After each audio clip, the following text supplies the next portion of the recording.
Slab और beam की minimum thickness क्या होनी चाहिए IS कोड 456/2000 के हिसाब से इस वीडियो में हम देखेंगे। तो चलिए शुरू करते हैं। पहला है स्लैब 1 बे।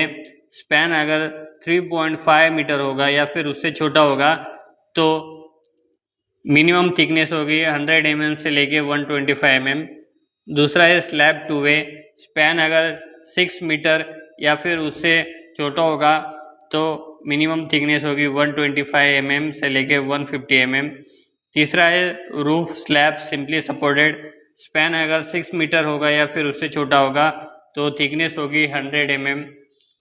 Roof slab continuous. स्पैन अगर 6 मीटर से छोटा होगा तो मिनिमम थिकनेस होगी 125 mm। Flat slab.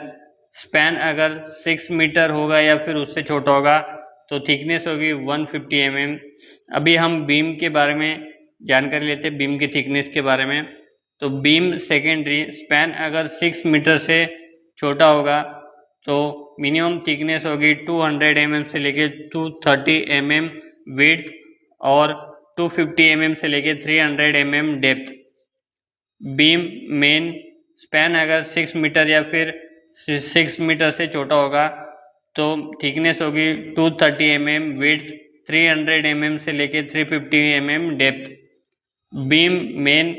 स्पैन अगर 6 मीटर से बड़ा होगा तो थिकनेस होगी 230 mm विड्थ और 450 mm डेप्थ।